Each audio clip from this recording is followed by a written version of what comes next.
CNN Chile y 3xI presentan Pares Impares.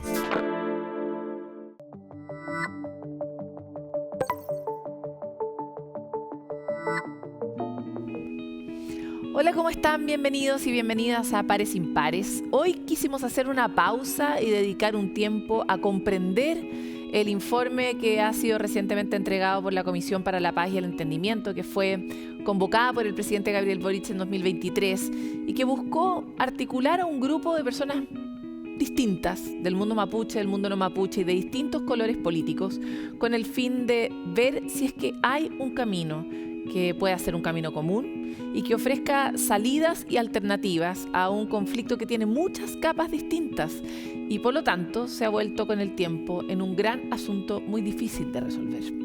Hoy trataremos de entregarles algunas de las claves, información concreta y que viene del informe para que cada uno de ustedes pueda formarse un juicio y poder participar de este momento, que ojalá sea un momento histórico que nos permita avanzar hacia el futuro.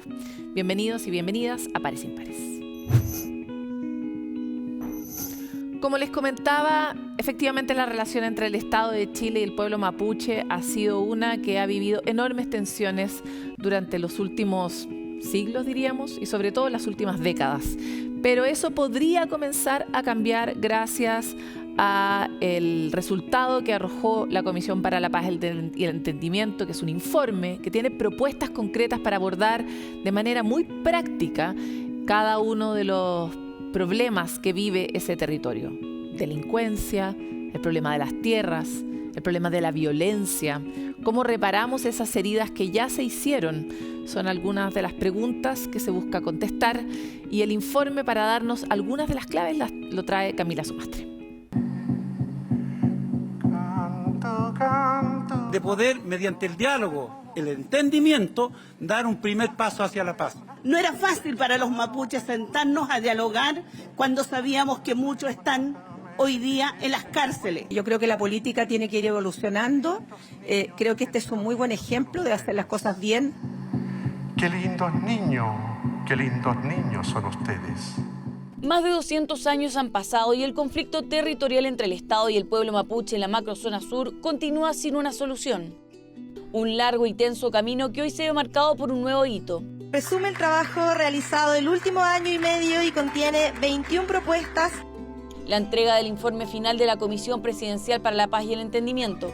Durante 22 meses, 8 comisionados de diversos sectores políticos, gremiales y culturales trabajaron con el fin de proponer una salida de largo plazo a la problemática. Recibo este documento con mucha esperanza, porque aquí no hay una declaración, una mera declaración de buenas intenciones ni un diagnóstico que ya conocemos. Hay propuestas de solución. ¿Podemos seguir divididos, echándonos la culpa unos a otros? ¿O podemos atrevernos a cambiar, a construir juntos un futuro mejor? Nosotros elegimos el cambio, nosotros elegimos la paz. El camino para resolver los conflictos es la política. Y la política es diálogo. La política es escuchar, es tolerancia, es transacción. Una instancia que recogió las voces de más de 5.000 personas a través de 146 audiencias y cientos de encuentros territoriales. Llegar hasta este punto no fue fácil. Se trata de un conflicto cuya raíz se remonta siglos atrás, con un proceso conocido como la pacificación o para otros, ocupación de la Araucanía a mediados del siglo XIX.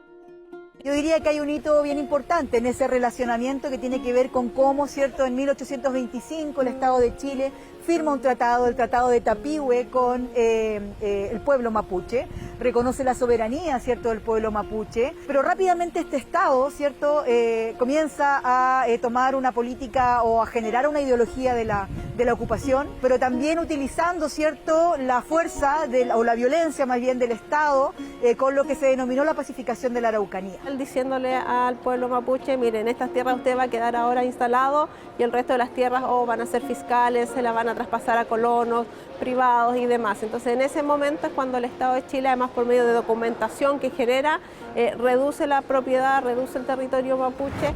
Sin embargo, esta comisión no ha sido el primer intento. Desde 1990 se han realizado 5 comisiones y 2 acuerdos, entre ellas la Comisión Asesora Presidencial de Michelle Bachelet y el Acuerdo Nacional para el Desarrollo y la Paz de Sebastián Piñera.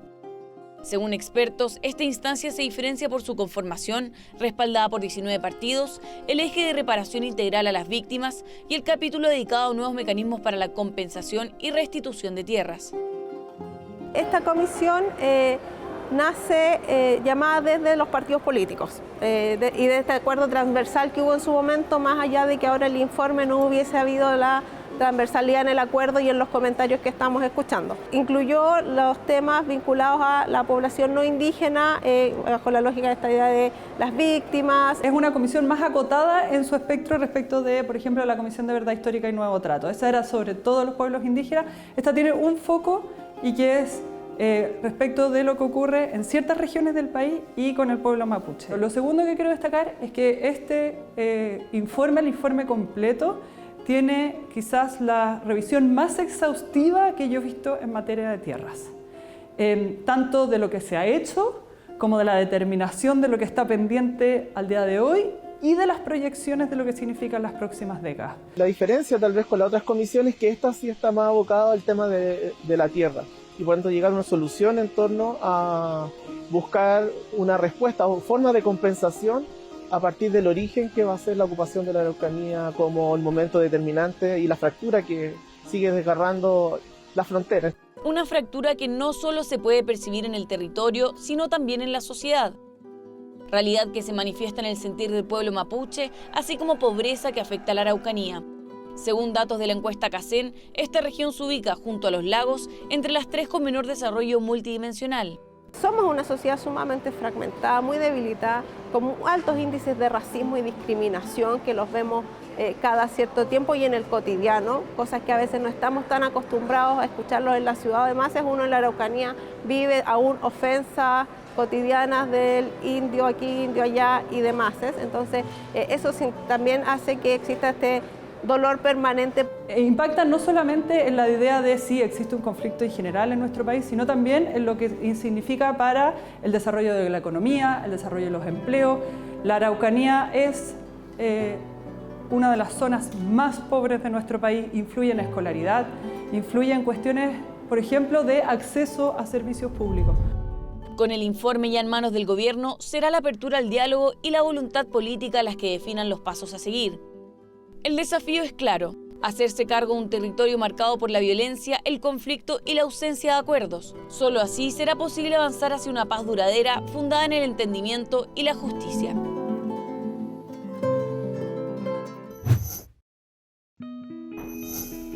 Desde que salió este informe ha habido todo tipo de polémicas y los titulares se han llenado de mucha información falsa. Necesitamos entender qué es lo cierto, qué es lo claro, cómo se va a avanzar en esta materia y para eso tenemos invitado al copresidente de esta comisión, Alfredo Moreno, a la vuelta de esta pausa.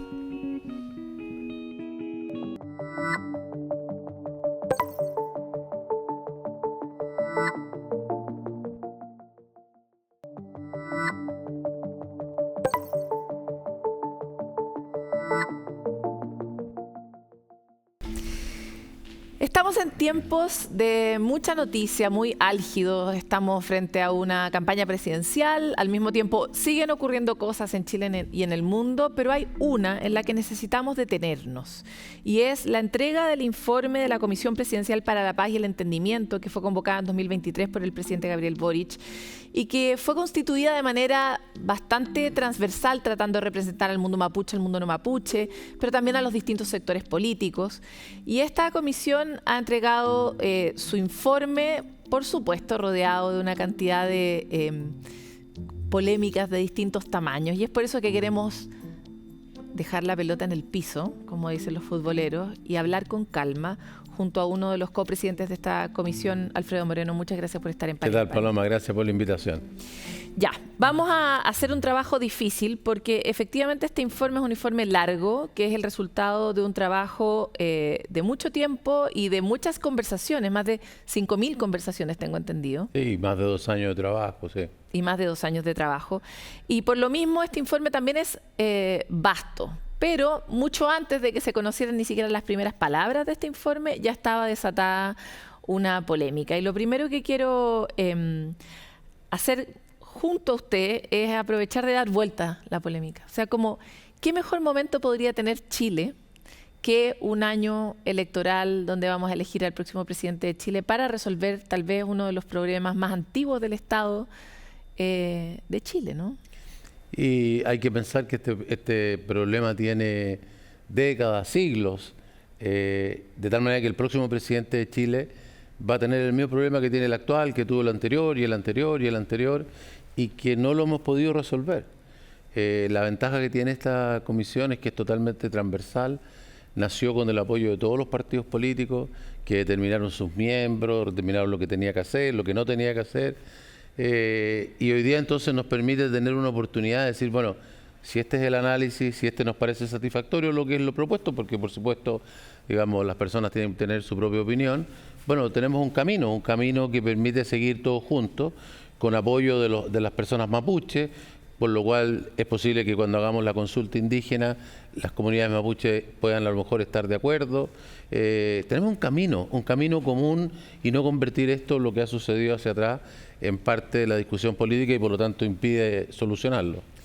Alfredo, uno de los grandes temas que se plantea es efectivamente tratar de que este trabajo en representación de esa transversalidad que se buscó al crear la comisión permita poner paño frío y articular una solución que las personas reconozcan.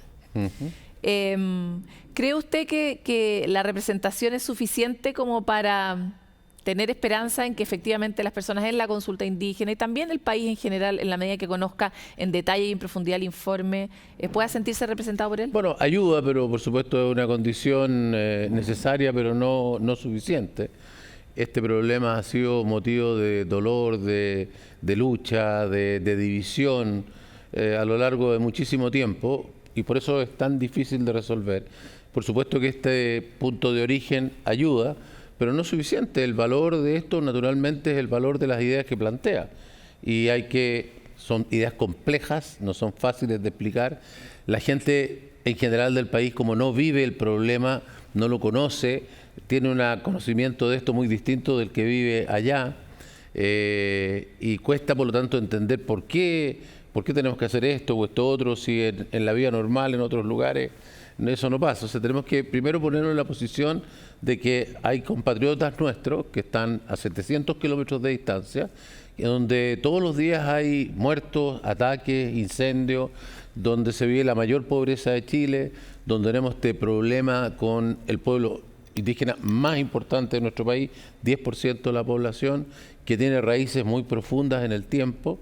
Y que además el método, porque este es el punto que podemos resolver nosotros, el método que ha utilizado el país para resolverlo no está funcionando, por el contrario, está colapsando. Y esto es lo que queremos, digamos, mostrar con este informe, porque es lo que hemos encontrado al mirar la realidad. Tratemos de mirar el problema a lo largo del tiempo. Desde la vuelta a la democracia hacia la fecha, se han intentado varias veces abordar el asunto sin mejorar un poco el escenario. Y quisiera saber, ustedes, en el diagnóstico que tuvieron que hacer para desarrollar el informe, ¿han visto que este problema se ha ido incrementando desde la vuelta a la democracia? ¿Permanece igual? ¿Cuál es la dimensión? Pensando también en qué le va a tocar al próximo presidente o presidenta. Bueno, el conflicto tiene raíces históricas mucho más largas que las que estamos hablando, pero sin embargo la violencia asociada a ello es del año 97. El primer atentado es de diciembre del año 97. Y luego eso solo ha estado creciendo. Es cierto que ahora tenemos ya estados de emergencia en los puntos más duros, ¿no es cierto? Toda la Araucanía, toda la región de la Araucanía y la provincia de Arauco, ya vamos a cumplir 3 años. Y eso ha bajado el número de atentados, pero sigue siendo un número increíble para tener ahí esa cantidad de seguridad, soldados, militares, y que por supuesto en el largo plazo no es posible mantenerlos ahí, ¿no? No se proyecta que mejore. Entonces, en algún momento tenemos que encontrar una solución, resolver lo que sucede con estos grupos violentos, terroristas, en fin, y también dar una solución a los problemas de fondo. Ya, ahora hablemos de esos temas complejos que son difíciles de explicar. Tratemos de ir agrupándolos. Partamos por el tema tierras, que yo creo que es uno de los temas más complicados. El tema tierra es el más complejo, porque el origen, digamos, del conflicto nace de los años 1880, donde hasta ese momento los mapuches se mantenían del Biobío al sur y los no mapuches del Biobío al norte. Y el Estado de Chile decide ingresar a ese territorio, la población estaba creciendo, el uso que hacían los mapuches de ese territorio era bajo, era poca población para mucha extensión, y por lo tanto, igual como pasó en Estados Unidos, en Canadá, en Argentina, en fin, empezaron a, ¿no es cierto?, avanzar y, como tenían esta frontera, utilizaron los militares en la mayor parte. Eso llevó a que las comunidades mapuches fueron reducidas y se les dio títulos sobre determinados pedazos que se llaman títulos de merced o títulos de comisario en otras regiones, y eso es lo que de ahí en adelante ellos han tenido. Más o menos esa titulación es más o menos del orden del 6% de lo que era lo original, digamos, si uno considerara todas las regiones. Que era lo que ellos reconocían como su territorio. Claro, y luego de eso, ¿no es cierto?, hay una larga historia de pobreza, de discriminación. Tú encuentras muchas personas que se cambiaron el apellido para que los hijos no sufrieran ese problema, y de no solución. No, hubo mucho tiempo que incluso se persiguió a la gente que hablaba por supuesto, es que ya ese es un tema adicional, ¿no es cierto? Y esto, insisto, esto no es solo propio de Chile, esto ha pasado en muchísimas partes. El grupo, digamos, que eran los no mapuches, que tenían una situación mejor, que tenían el ejército, que tenían la educación, en fin, entonces dice, bueno, tenemos que asimilarlos. Y se intentó construir un país unido con una cierta uniformidad. Insisto, esto es la experiencia que uno ve a lo largo de muchísimos países. Y eso significó entonces atacar la lengua, atacar las costumbres, por supuesto. Eso, digamos, ha cambiado mucho con el tiempo. Y el otro hito importante es el año 93. Patricio Aylwin, en el año 89, cuando era candidato, se comprometió a resolver este problema. Y el año 93 dictó la ley indígena. Y la ley indígena fue un sistema de decir, mire, vamos a entregarles tierra para reparar en parte lo que sucedió y resolverles los problemas. Y se creó una ley que fue una cosa muy importante para el pueblo mapuche, pero que con el andar de los tiempos, ya con más de 30 años de funcionamiento, hoy día no está adecuada a los tiempos que vivimos, a las circunstancias que estamos enfrentando, y tiene dificultades muy serias. Bueno, lo primero, lo básico de esto es que en primer lugar, no se definieron los beneficiarios. Entonces, esto permite que con muy pocos requisitos tú puedes postular. Y hoy día tenemos 700 comunidades que ya obtuvieron el derecho, es decir, tienen un papel que después de un estudio el Estado le dijo, le voy a entregar tierra, y tenemos del orden de 1.300 comunidades que están haciendo el proceso, y de acuerdo a los datos que pudimos revisar, 93% de los que postulan obtienen esto, y por lo tanto vamos a tener, grueso modo, 2.000, cercanos a 2.000 comunidades que ya están ahí, y eso significa del orden de algo menos de 400.000 hectáreas. Y eso es porque la ley en su primer diseño estimula, o sea, fomenta como parte de los requisitos la creación de una comunidad. Eso es adicional, las comunidades existen. Por supuesto. La comunidad es una familia extendida, ¿no? Son hermanos, primos, sobrinos, son troncos familiares que se denominan comunidades. Pero la ley, esto es un problema adicional que también uno lo ve, dijo, mire, yo como que no entiendo eso, no sé cómo meterlo en la legalidad chilena, y entonces le dijo, mire, si usted quiere, para poder ingresar, usted tiene que hacer una personalidad jurídica. Y como además las ideas preponderantes en ese momento eran de una determinada forma, le dijo, mire, esta es la forma. Y les entregan un estatuto tipo, que no está en la ley, pero está en el uso de la costumbre y que se ha usado durante 30 años, y que dice, mire, todo lo que usted haga lo tiene que hacer básicamente por unanimidad. Con lo cual, la posibilidad de tomar decisiones desaparece, ¿no? Es muy difícil determinar cómo... Porque hay que poner a mucha gente de acuerdo. A todas y cada una de las familias. Imagínate tú, ¿no es cierto?, lo que sucede cuando hay una herencia en una familia, son 4 hermanos, lo que cuesta dividirse los bienes. ponerse de acuerdo en un grupo de 4 o 5, aquí estamos hablando del orden de 50 familias más o menos en una comunidad. Esto ha producido división, está explicado en el informe, la gente siente además mucho dolor porque esto quiebra las comunidades y la forma de relacionarse. E inmovilidad en el fondo, porque como cuesta mucho tomar decisiones, claro, las cosas. Claro, y no permite el desarrollo. Durante mucho tiempo todos los que recibieron inicialmente no era heredable, se moría la persona original y todos los hijos, nietos que viven ahí, entonces tenían que irse. Porque el que era el dueño era este ente. Hoy día se inventó una manera de suplir eso, entonces se les da, pero con una lista al lado, de manera tal de que se considera que bueno, la familia está ahí, y si no está el padre, bueno, están los hijos y los hijos siguen, pero una cantidad de problemas enormes. Y además de eso, la tierra que se entrega tiene total prohibición de poder construir sobre ella cualquier tipo de contrato. Entonces, tú no puedes arrendar, tú no puedes hacer mediería. Pero si tú consideras entonces que tú quieres hacer cualquier actividad, no tienes capital, pues estos son las personas más pobres de nuestro país. Reciben esta tierra, tienen mucha dificultad para tomar decisiones, la posibilidad de hacer algo no puedo hipotecar tampoco. Y tampoco me puedo asociar con nadie. Si no ocupo un potrero, porque estoy ocupando los otros, no se lo puedo arrendar al vecino. Por supuesto que los arriendan, pero obviamente como no pueden hacer contratos, todo informal. O sea, es todo informal y todos reciben muchísimo menos. No pueden hacer una inversión de largo plazo, porque ¿quién va a invertir en eso sin contrato? Y por lo tanto se van quedando atrás y van quedando metidos en la pobreza.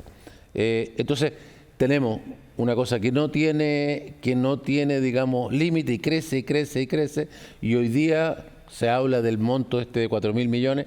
Nosotros no hemos inventado ningún número. Nosotros se nos pidió hacer un catastro, fuimos a mirar, contamos, analizamos, y dijimos, mire, ya el Estado está comprometido con estos números, no con una propuesta nuestra, con lo que hay. Bueno, y ese número sigue creciendo en la medida que dejamos que corra el tiempo, y va a ser de números, hoy día no hay ningún límite que lo pueda razonablemente limitar. Tratando de mirar el problema desde distintas perspectivas. Tenemos un problema para administrar este bien que busca reparar algo, o reconocer algo, dentro de la misma comunidad. Las comunidades además van creciendo por razones obvias, van teniendo hijos y descendencia. Los mismos hijos no necesariamente se quedan en el territorio. O las comunidades permanecen siempre en el mismo lugar. Los hijos, igual que en todos los sectores rurales, digamos, se han ido moviendo muy fuertemente hacia las ciudades. También hay personas de edad que por razones de facilidad de estar cerca del hospital, de estar cerca de digamos, mejores condiciones de habitabilidad, se mueven a las ciudades también. Pero la diferencia con una persona no mapuche es que estas personas cuando se van sin nada, porque lo que tienen entre todos es este campo, pero en realidad como es todo de todo y nadie de nadie, y además tampoco pueden disponer de un pedazo de eso. No se puede disponer de un pedazo, y entonces si te vas, bueno, los que estaban ahí se repartirán eso, pero no hay nada que sea propio tuyo. No se permite la propiedad privada, no se permiten otras posibilidades de hacer, por ejemplo, lo que hacen ellos tienen en su normalidad y tradición, hay un lonco, hay un jefe, tampoco él queda el presidente de esta PJ, de esta personalidad jurídica, empieza, digamos, a tener un rol que es paralelo o superior al que tiene el lonco, y se van quebrando las tradiciones. Alfredo, me interesa entrar en este punto en particular porque muchas veces ni siquiera comprendemos cómo funciona la cultura, pero tampoco la cultura es una cuestión estática, ¿no? O sea, puede que en algún momento la propiedad colectiva en el mundo mapuche haya funcionado muy bien, pero en este mundo, con estas reglas, la cosa también se ha ido modificando. Entonces, hacia allá iba mi pregunta, como ¿qué escucharon de las personas que viven en esas comunidades respecto de cuáles son sus necesidades? A ver, un paréntesis nomás. Aquí hay una confusión de palabras, porque que las comunidades mapuches hablen de que viven en comunidad no quiere decir que vivan en una cosa de propiedad colectiva necesariamente, ¿no? O sea, son dos cosas completamente distintas. Entonces, este sistema que como no comprendía lo que era el sistema mapuche y su forma de vida, interpretó de esta manera. En vez de dejarlos que ellos lo hicieran como quisieran, les dijo, mire, esto así lo tiene usted que hacer, porque a alguien le pareció que era el óptimo, y seguramente con buena voluntad, pero sin perjuicio de eso, los dejó con total incapacidad de tomar decisiones y poder avanzar. Y eso ellos lo reclaman hoy. Por supuesto, ellos consideran que todo esto ha roto la estructura social que esto tenía. Ya mencioné el lonco, tenemos los problemas de las agrupaciones, porque esto también estaban, digamos, con alguna relación con distintos territorios, pero esto los va separando de cada título de merced, o sea, de cada uno de estos. Hoy día hay numerosos, digamos, PJs que se van separando, y entonces una vive para allá, otra vive para acá. Ha sido una cosa dolorosa y compleja. Avancemos hacia ahora el mundo no mapuche, porque efectivamente hubo un momento en que se cruzó la barrera del río y todo se empezó a mezclar, y hoy día hay población mapuche a lo largo de todo Chile y todos coexistimos, digamos, con mayor o menor éxito. El mundo no mapuche también se ha visto bien afectado por la situación de esta zona completa, que es más de una región. Y entonces, ¿cómo abordaron ese otro diálogo y qué requiere esa otra población? Bueno, lo primero es decir que los diálogos que nosotros tuvimos fueron con mapuches, no mapuches, con gremios, con profesores universitarios, con expertos, con víctimas. O sea, fuimos lo más amplio posible y por supuesto con extranjeros para poder ver cómo han resuelto otros países este mismo problema, porque este problema de origen, ¿no?, del conflicto entre los países y sus pueblos originarios existe en todas partes. Y resulta que en otras partes lo resuelven mucho mejor que nosotros, por lo tanto es obvio que tenemos algo que aprender. Entonces, esas personas que tú mencionas que no son mapuches tienen hoy día muchas dificultades, porque la violencia se ha ido tomando esto desde el año 97 en adelante, cada vez de peor forma, cada vez más extendido geográficamente, cada vez con más violencia.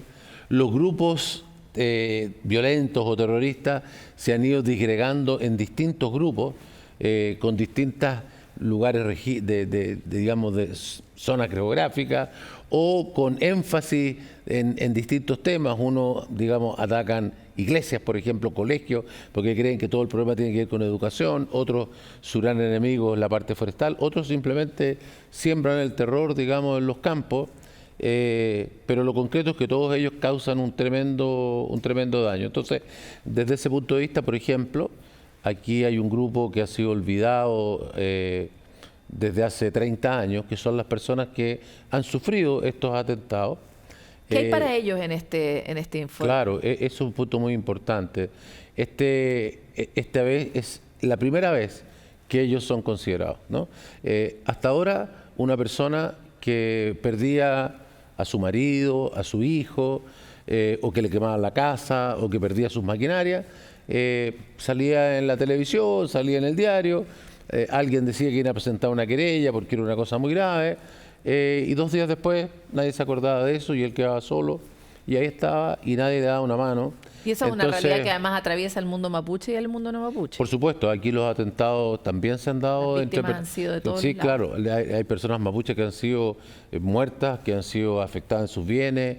O sea que esto no es una cosa por mapuche o no mapuche, es una condición de ser víctima. Y entonces lo que se establece en la propuesta de la comisión es la creación de un sistema, el financiamiento, para la reparación. Exactamente, para que esas personas, no digo yo que puedan recuperar, porque ¿cómo recuperas un ser querido que se murió? ¿Cómo recuperas una casa donde hiciste tu vida? Pero por lo menos sentir que al resto le importa, ¿no? Que alguien te tiende una mano, que si me quedé sin nada tengo una base para poder partir. Si al final tiene que ver con exacto, y eso es lo que iba a mencionar. Y por último, que no estoy solo, porque esta gente estos son atentados que no son destinados a una persona. Porque uno podría decir, mire, atacan al señor A o B porque es así, porque no, esto es indiscriminado, son grupos que pretenden controlar territorio y por lo tanto amedrentan, ¿no? Y atacan a esas personas, pero si esa circunstancia había mucha luz, había otra persona, no van a ir al campo al lado. Entonces la persona no tiene ninguna responsabilidad en lo que pasó, no es parte de nada, es simplemente vivir todos los días con el miedo de que esta vez me puede tocar a mí y que cuando pasa nadie me apoya. Esta norma que estamos proponiendo incluye el apoyo psicológico, incluye el tema, por supuesto, de salud, incluye la recuperación de los bienes, incluye asesoría legal. O sea, es una cosa que hemos tomado fundamentalmente la experiencia española en esta materia. Incluso como pensamos que esto no requiere consulta indígena, esto se puede avanzar muy rápido si se quisiera, y por esa razón, y en una tarea que hizo la senadora Aravena con otros comisionados, incluso se agregó en los anexos, se va a agregar un proyecto de ley, su borrador completo, de manera tal de acelerar el proceso y que esto pudiéramos ir a darle una mano a esa gente lo más rápidamente posible. Y despejar un poquito también el panorama político para el próximo presidente o presidenta, también podría ser un valor. Quisiera ahora volver sobre... hemos hablado del mundo mapuche y de la aproximación a toda su cosmovisión, a su manera de relacionarse, y como esto también ha sido un proceso dinámico. Hemos hablado del mundo mapuche y no mapuche, de las víctimas, pero tal vez para nosotros termina siendo muy difícil comprender cómo es la dinámica del territorio. Y además aquí hay un elemento que es bien crítico y que se parece a algo que sí conocemos, que es todo el crimen, ¿no? En la región de la Araucanía, que ha sido una región muy pobre, bastante abandonada por el Estado, ha avanzado todo un sistema criminal en torno al tráfico de madera, al mismo narcotráfico, que se ha ido tomando y aprovechando un poco estas circunstancias. ¿Hay alguna mirada? Entiendo que eso es, por supuesto, tarea del Ministerio de Seguridad, pero ¿hay alguna mirada que tengan ustedes respecto de cómo abordar ese enorme elefante en esa habitación? A ver, no es la tarea nuestra, pero estas cosas están interrelacionadas, porque... Mientras más avanzan las personas... Claro, mientras más se retira el Estado, mientras más se retira la ley, mientras más hay territorios en los cuales no se puede entrar, lugares donde la ley no impera, donde no me puedo defender en base a la policía o a los tribunales, bueno, empieza a imperar la ley del más fuerte. O sea, el vacío se llena. Y cuando ese vacío se llena, ¿quiénes son los más fuertes? Son los que tienen mayores recursos, los del narcotráfico, los que roban madera, los que roban autos y aprovechan esos territorios para desarmarlos y venderlos por partes, o para pintarlos y volverlos a vender. O sea, estas son las cosas que, digamos, las observamos en barrios marginales también de las grandes ciudades de Chile y del mundo, pero aquí se han producido eso. Tenemos lugares donde no se puede entrar. Hay un reciente estudio de la multigremial de la Araucanía que indica que hay más de 10.000 hectáreas donde no se puede entrar en la Araucanía y donde la fuerza pública no entra. Obviamente que esos lugares terminan siendo un foco del delito. Tú puedes poner marihuana, puedes traficar droga, pueden hacer robos de autos, puedes movilizar la madera, o sea, y comienzas a hacer además una especie de rey de ese lugar, ¿no? Y también la gente que vive en esos lugares sufre enormemente, porque el abuso, cuando no hay ley, cuando no hay orden, sistemático. Es dramático. Y entonces la ley del más fuerte es tremenda. ¿Le pareció bien a usted que esta comisión dejara fuera el tema de seguridad para poder avanzar en esta conversación? Mire, lo conversábamos hoy día con el presidente y lo habíamos conversado en el origen, tanto el presidente como los distintos partidos. Lo que dijeron aquí es, hay tres áreas, ¿no? Hay un área que es el día a día, ¿no?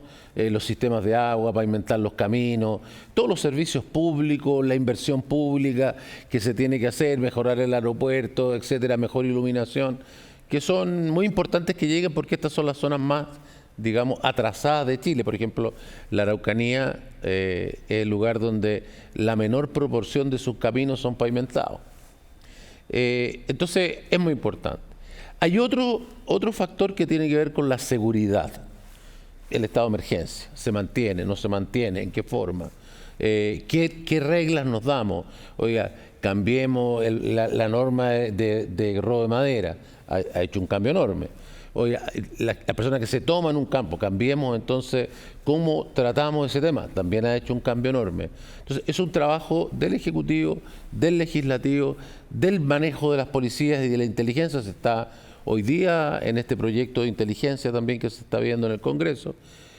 Pero a nosotros lo que se nos pidió es la tercer pilar de esto, que tiene que ver, oiga, hágame un catastro de lo que hemos entregado en materia de tierra, hágame un catastro de lo que se demanda, qué se necesita hoy día hacia adelante, qué problemas tiene el sistema que tenemos hoy día, cómo lo podríamos hacer mejor, qué otras cosas usted puede observar, y además, mire, hágalo de una forma tal, y esto es una diferencia muy grande con otras comisiones anteriores, tratemos de hacer una cosa que después lo podamos llevar a la práctica en el sentido que tenga un amplio acuerdo de personas muy diferentes. Por eso, por ejemplo, nosotros, y esto fue una propuesta mía que aceptaron todos los comisionados, fue decir, hagamos un esfuerzo mucho más grande que el que nos están pidiendo, intentemos hacer esto por unanimidad. Al principio creían que éramos locos, pero digamos, llegamos casi a una total unanimidad, pero es muy difícil que esas personas tan diferentes lleguen, por eso nos demoramos un poco más, por eso es mucho más difícil, pero tiene más valor porque lo hace más factible que llegue a la práctica a ser realmente un remedio, porque esto no es para dar ideas conceptuales ni hacer una charla en una universidad, se trata de cambiarle la vida a personas que hoy día han sufrido inmensamente, y entre paréntesis, unas regiones que se han deteriorado económicamente extraordinariamente producto de esta violencia. ¿Se arrepintió usted de haber propuesto la idea de la unanimidad, que fue suya, de hecho? No, para nada. Lo digo porque ha recibido muchas críticas, porque si se disparó usted mismo o ustedes mismos se dispararon en los pies a propósito de esto, que finalmente les ha dado mala prensa el hecho de no haber logrado la unanimidad total. Mira, yo creo que al revés, o sea, la unanimidad, porque si uno dijera, ¿será eso la causa de que alguien reclame? Tendríamos que reclamar de todo. No hay una sola decisión en este país en que tengamos acuerdo, ni cercano a unánime, 50,1. 50,1 no se ponen de acuerdo y demoramos años en hacer cualquier cosa, cosas mucho menos complejas que esta. Entonces, yo creo que, y aquí obtuvimos la unanimidad en algunos temas y en otros temas 7 de 8. Y debo decir, en esos que no tuvimos, la persona que no votó, que es Sebastián Avellán, también está de acuerdo en la mayoría de ellos. Y votó, según él mismo nos explicó, porque no estaba de acuerdo en uno de los puntos, pero dijo, bueno, si no estoy de acuerdo en aquellas cosas que estaba de acuerdo, pero con una transacción. Esto es una negociación lo que hay acá. Hay personas distintas que nos ponemos de acuerdo, pero si yo lo tuviera que hacer solo, a lo mejor lo haría levemente distinto, ¿no? Y el otro lo haría también diferente. Entonces, buscamos una cosa que sea posible, que cumpla el cometido de resolver el problema, que sea aceptable para el país, sea aceptable para los mapuches, que beneficie a los agricultores que están ahí, que vuelva a hacer despegar la industria forestal que ha sido severamente dañada por estas circunstancias. ¿Qué le ha pasado a usted con que las críticas vengan justamente de los lados, ¿no? Viene del Partido Republicano, ha sido bien severo en la manera de evaluar este resultado, pero también Héctor Yaitul. Así es. ¿Qué síntoma de qué? Bueno, yo pienso que acá, para poder resolver esto, necesitamos un acuerdo amplio y no podemos estar preocupados solamente de nuestro grupo, ni menos en un problema como este podemos discutirlo por Twitter, ¿no? Yo soy re poco de Twitter porque no tengo ni hago nada, pero digo, este problema requiere ponerse en los zapatos de las personas que viven ahí. Es cierto que viven a 700 kilómetros, es cierto que no están en la plaza en el medio de Santiago, pero esas personas viven lo indecible. Han sufrido desde el miedo hasta la pobreza, el abandono, todo lo que hemos descrito en nuestra conversación. Entonces, no podemos ser tan poco serios. Y segundo, y esto es importante, ¿no? Si uno quiere ser presidente de Chile de verdad, ¿no? Si uno de verdad dice, mire, yo creo que puedo hacer un aporte para que los chilenos estén mejor a partir del año 2026. Bueno, este es un problema que necesariamente tengo que tratar de conducir, si es posible resolver, a lo menos no aumentar, en fin. Y con esto han convivido todos los países, todos los presidentes, ¿no? El presidente Piñera tuvo dramáticos problemas, el presidente Boric los ha tenido, la presidenta Bachelet tuvo la operación Huracán, o sea, no hay ningún presidente que se haya salido de este, y el sufrimiento de las personas mapuche y no mapuche en esa zona es extraordinario, como ya decíamos. Entonces, ¿no será mejor que el próximo presidente de Chile, si pudiéramos, tuviera un camino que tuviera un acuerdo entre todos los sectores políticos, pero particularmente entre los mapuches y los no mapuches, que al menos en este microcosmos de 8 lo logramos, y que permitiera decir, bueno, estos son los pasos, esto es lo que vamos a hacer, este es el camino, con esto resolvimos esto. Aquí teníamos al senador Huenchumilla, una persona que ha ocupado mucho de su día en defender los derechos de los mapuches.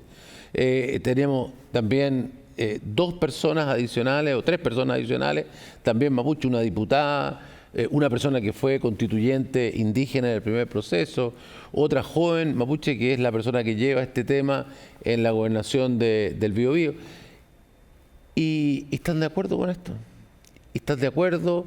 ¿Están dispuestos a ocupar su prestigio, su posición, para explicárselo también a esas personas que no tengan desconfianza, que esto es bueno para ellos, que es algo que realmente resuelve el problema también para ellos, no solo para los chilenos no mapuches, sino que para ellos? No es solo un control de los gastos, no es solo esto. No, esto va a ser una cosa que va a cambiar la vida de usted y su familia, y que de alguna manera repara lo que hemos sufrido hasta ahora. Entonces, eso es una oportunidad que no podemos perder. ¿Qué posibilidad tenemos en Chile si esto fracasa? Es decir, que, y no me refiero a la comisión, sino que yo ya terminó la comisión. De aquí en adelante corresponde al presidente de la República, después a la consulta indígena, etcétera. Todas esas personas y todos esos grupos tienen que pensar cuál es su alternativa, qué posibilidad hay de crear una cosa de nuevo como este. Yo hice consulta indígena, o sea, le propuse a los indígenas, en la época del presidente Piñera, año 2018, 19, hacer una de las cositas que estamos hablando, que era que se permitiera el arriendo de las tierras, con plazo acotado, igual que ahora. No se pudo realizar la consulta. Quemaban los locales, no dejaban que las propias personas mapuches, digamos, escucharan la propuesta. Qué diferente ahora que podríamos tener, digamos, una conversación amplia sobre si esto es parte, un punto de muchísimo, si esto es parte de una combinación distinta. Mira, se ha dicho que, por ejemplo, hay un conflicto entre las forestales y comunidades indígenas, por lo menos muchas personas indígenas que fueron a la comisión lo señalaban. Pero cuando pensaban ellos que, ¿qué pasa si ellos, su tierra, las que tienen aptitud forestal, pudieran hacer un contrato con las forestales y ellos también producir pino y ser dueños de los pinos? Bueno, la opinión era completamente distinta. Voy a decir una cosa que está en el informe, ¿no? Una de las propuestas de desarrollo económico, porque no es para mapuches, es para todos, una de las propuestas es reponer el subsidio tanto forestal como frutícola. Es decir, ayudar a que podamos, digamos, darle un impulso a la economía, que es particularmente agrícola y forestal, y recobrar lo que ha pasado. Porque hay que reparar económicamente también la zona, esa es otra de las Exacto, capas que mira, tiene industria la forestal, historia. por ejemplo, industria forestal ha perdido 400.000 hectáreas. Hay 400.000 hectáreas menos, lo cual significa traer madera desde más lejos, significa mayores costos y una viabilidad futura que está en duda. Y que adicionalmente a eso, desde el punto de vista de las comunidades mapuches, no pueden participar de eso, no tienen ninguna posibilidad. Incluyendo aunque tengan el terreno, no lo pueden hacer. Pero usted ellos cree no que tienen si los las recursos para comunidades... ponerlo, entonces terminan en una cosa en la cual son enemigos o aparentes enemigos. Lleva esto a la confrontación. Despejando el factor económico, ¿usted cree que se desinflama un poco la conversación en esa materia, al menos? Claro, nosotros, por supuesto, las propuestas de la Comisión son más allá del ámbito económico. Estábamos hablando de la parte pero también, tierra. ¿no? Si es un problema grave. De la parte tierra, por supuesto, es un problema grave, ayuda enormemente. Además, estamos abriendo las posibilidades de qué tipo de reparación, si quiere una casa, si quiere infraestructura, si quiere educación. Hacia allá quería ir, Alfredo, porque efectivamente nos queda poco tiempo, y es eso, es como algo que distingue a este informe, a esta propuesta, es que se diversifican las posibilidades de reparar y de reconocer en el fondo absolutamente. Más allá de las tierras. Claro, y esto tiene una base que va más allá de la cosa específica. Esto es el triunfo de la libertad. Esto hemos hablado tanto de la autogobernancia y de todas estas cosas que se hablaron, pero ¿cómo puede ser posible que tengamos a personas donde nosotros les tenemos que decir lo que pueden hacer y lo que no pueden hacer. Oye, ellos no pueden, en su propia tierra, no pueden hacer lo que quieran hacer. ¿Cómo va a ser lógico una cosa como esa? ¿Cómo va a ser lógico que si ellos están recibiendo una reparación no puedan escoger? Mire, incluso está el grado de ideología que hay en esto. El convenio 169, que para muchas personas es algo muy negativo, pero si tú lo lees y lo utilizas bien, porque a veces el problema es utilizarlo mal, te dice, mire, usted le tiene que ofrecer tierra cuando hay que hacer una reparación, pero si no es la adecuada o él no la quiere, ofrézcale otras cosas. Y si le pide una compensación económica, dele la compensación económica. Que es un convenio al que está suscrito Chile. Por supuesto, y que está perfectamente vigente y que es utilizado como uno de los instrumentos más importantes por mucha gente. Pero entonces nosotros lo que hemos hecho es decir, bueno, pero ¿por qué no lo aplicamos? Abrir un poco más las posibilidades. De hecho, también esta propuesta dice que si las comunidades no encuentran una reparación satisfactoria entre las tierras que estén disponibles para eso, que también se cambia radicalmente. Hoy día uno puede ir a comprar cualquier campo, puede ir. Hoy día se va a poder comprar sobre lo que exista disponible en esta oferta. Bueno, y tampoco con estas reparaciones alternativas, transcurrido algunos años, si nada de eso satisface, un cheque y pues usted puede hacer lo que quiera. Nuevamente, un triunfo de la libertad. Alfredo, quisiera avanzar sobre el último punto, pero probablemente uno de los más importantes. Su mismo sector ha sido muy crítico con usted. Y usted acaba de plantear el asunto de cuál va a ser el problema como presidente de Chile de todos los sectores, de cualquier sector que sea, ¿no? ¿Cuál es el mensaje para ese sector que también el apoyo de ellos va a ser relevante si es que es necesario aprobar una norma que permita acelerar el tranco, como planteaba en la idea que han conversado con la senadora Aravena?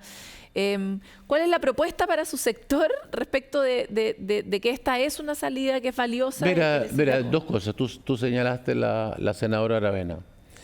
La senadora Aravena perdió su cargo como senadora o su posibilidad de reelegirse de senadora o de diputado porque consideró que lo que se está proponiendo, ella es de la Araucanía y que ella no podía fallarle, ella no podía ser la causante de que no se diera la unanimidad, no podía ser la que no estuviera, cuando ella ha trabajado 2 años y dice, esta es verdaderamente la solución que nunca hemos logrado, que siempre hemos buscado. Si lo que dice el informe no son cosas, digamos, tremendamente novedosas, lo que pasa es que estaban fuera del espacio factible. Y el esfuerzo fue decir, bueno, ¿cómo conversamos? Y hemos avanzado y finalmente nos convencimos todos, izquierda, derecha, mapuches, no mapuches, este es el camino. Entonces digo, no, yo prefiero, o sea, primero, valentía, ¿no? Valentía para poder lograr aquellas cosas que le mejoran la vida a personas que han sufrido enormemente. Yo creo que eso es importante. Lo segundo, por supuesto, estamos en un momento complejo por las elecciones y estas cosas. Esto va a entrar en un periodo, me parece a mí, que va a ser un periodo de mucho más calma, porque a veces la gente reacciona como que la comisión pudiera hacer algo. Nosotros no tenemos ningún poder. El poder nuestro es simplemente el valor de las ideas. Mientras mejor sean las ideas, más poder. Si las ideas son malas o son mal comprendidas, ninguno. Y nuestra tarea terminó, se acabó. Yo ya dije lo que dije y no hay más. Y mis ideas y mi aporte están en lo que yo he planteado. Y eso será tan importante como lo que siga hacia adelante. Vamos a entrar en el mundo mapuche, si el presidente decide perseverar, que yo creo que lo va a hacer, y con las ideas que él quiera perseverar, porque lo nuestro es una propuesta, ¿no? Entonces va a ir a una consulta indígena, eso toma por lo menos 1 año. O sea, que va a estar, por lo tanto, en el mejor de los casos, en paralelo con esta elección. Y en el otro mundo, si fuesen algunas cosas al Congreso, no son de estos temas indígenas, sino que puede ser, por ejemplo, las víctimas, que se podrían hacer. Pues hay cosas que son reglamentarias, que son cosas de... Se puede avanzar por distintos caminos. Claro, por ejemplo, desarrollo económico que se podrían hacer, porque el tema del subsidio forestal, por ejemplo, o frutícola, es igual para mapuches que para no mapuches, no es una norma, digamos, para mapuches, sino que para todos. También no necesita consulta. Entonces, lo que quiero decir, vamos a tener, o debiéramos tener, y creo que sería bueno, positivo, un periodo en el cual podemos estar concentrados en la campaña, un periodo que al mismo tiempo estamos avanzando en aquellos puntos, digamos, que son con los grupos que corresponde que discutan cada uno de esos puntos, y entonces transcurridas las elecciones podemos ya sea al final de este gobierno o al principio del otro, para que no nos pase lo que pasó en este, que partimos tarde y terminamos cuando estamos en el momento más complejo. Podemos entrar ya en la discusión parlamentaria de los cambios que se necesitan en esto. Y como yo lo dije hoy día en La Moneda, yo creo que este acuerdo es una cosa inédita en la historia de Chile en este tema. No ha sucedido nunca. Y yo creo que no lo podemos desaprovechar. Pero también yo no considero que es un acuerdo perfecto. Particularmente, por ejemplo, lo que a Sebastián Avellán lo hizo decir, yo prefiero, digamos, rechazar, y como expliqué, prefirió rechazar un montón de cosas que estaba de acuerdo. Es algo que vimos, no sé, 10 fórmulas de cómo resolver ese problema. Tal vez existe otra. O sea, existen otras sin duda, porque dimos vuelta sobre distintas y consideramos que esta era la mejor. Entonces, a lo mejor hay fórmulas distintas y se puede mejorar. Yo creo que lo esencial es mantener el acuerdo. Como digo, si requiere algún perfeccionamiento que no modifique la idea general de esto, es algo que nos va a ayudar. Y ¿cómo sabes si algo que parece que no tiene solución? Porque eso es lo que la gente cree. La gente en esta materia vive en la desesperanza, cree que esto no se puede arreglar. Y eso, en primer lugar, no hay problema así en la vida. Todo se puede arreglar. Pero aparte de eso, esto se ha arreglado en montones de otros países. ¿Usted tiene esperanza? Pero obvio que sí. Si no tuviera esperanza, no estaría en esto. Alfredo Moreno, le quiero agradecer. Ha sido dificilísimo tratar de abordar, nos quedan un montón de temas pendientes, pero tendremos tiempo para desglosar y comprender mejor cuál es el alcance de este informe. Muchas gracias. Muy bien, por estar aquí. Nosotros los queremos invitar a ustedes a ir hacia adentro. Ya viene el Huetripantu, viene el solsticio de invierno, que es el momento en que uno va hacia adentro para que nazcan las cosas nuevas, para que se engendren como deben ser, para que puedan florecer en el verano. Ojalá sea esta una de esas semillas que pueda florecer este verano, con nuevas alternativas para este país que tanto lo requiere y para esta zona y estas personas que efectivamente han sido postergadas de manera sistemática por distintas circunstancias, pero que sin duda necesitan una salida y una alternativa para una vida mejor. Les queremos agradecer por haber estado en esta conversación de Pares Impares, que lo que busca es entregar más elementos para que cada uno de nosotros tenga lo que se necesita para formarse un juicio serio y no ceder a las presiones enormes a las que estamos sometidos todos de salir con la primera palabra, la más agresiva, la más rápida, pero la que no construye. Así que los invitamos a ser parte del diálogo y nos vemos en un próximo capítulo de Pares Impares.